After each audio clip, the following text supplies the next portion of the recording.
A Day in My Life as a Mom, Part 3. So yun na nga, no, tanghali na kami nagising. Kung napapansin nyo, wala yung baby ko dyan.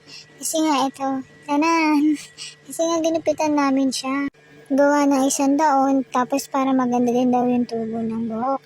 So ayan, maliligo na kami dyan kasi may alis ako. Hinanda ko na yung mga gamit niya dyan, yung damit niya. Then ayan, pagtapos na nga kami maligo. Tapos pinupunasan ko na siya din, nag-iinarte, tapos mamaya tatawa-tawa. So binibihisan ko na rin siya dyan. Pagkatapos ko nga siya bihisan, pinadede ko na rin siya dyan. Tapos ayan, nagbihis na rin ako kasi anong oras na.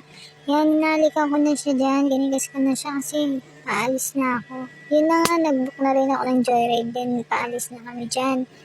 So, ayan, sabi ko kay kuya, bilisan niya kasi 2:30 na, 3 PM ang call time namin. Super late, diba?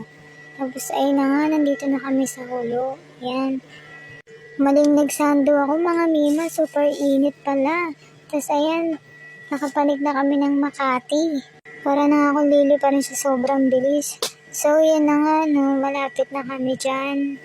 Kaya waiting. Din ayan, dito sa part na to mapuno. Ang aliwanas lang tignan, tas napakalinis pa ng lugar. So yun na nga, no, magkakasama na kami. Dumiretso na kami ng CR para magayos, then magpicture. O, diba, Shala? So tapos na nga kami dyan, no, doon may pupuntahan pa kami isa for interview naman. Yan, o, nakikita nyo, diba? Tapos na kami dyan, diba, ang bilis. Yan pala kasama ko si Kat tsaka si Ann. So yun na nga mga mima, pauwi na kami niyan. Kami na lang dalawa ni Kat kasi si Ann sinundo na siya ng jowa niya. Yan, di ba, magagabi na nga. Pababa na kami dyan, tuloy ng Makati. So eto na nga, nag-aantay na lang ako para sunduin ako ng jowa ko. Tagal na niya dyan, mima. Di na yun na nga, nasundo na kami, sinabi ko na si Kat pauwi. So yun na nga rin, hatid na namin si Kat dyan. Di na yan, video ako kasama yung jowa. Natawanan ako, first time ata makakita ng vlogger, charot.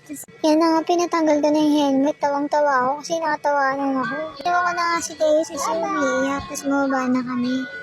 Bye-bye! Guys!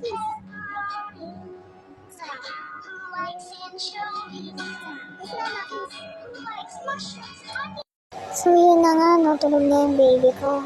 Anyways, please support my page, like and follow. Thank you for watching.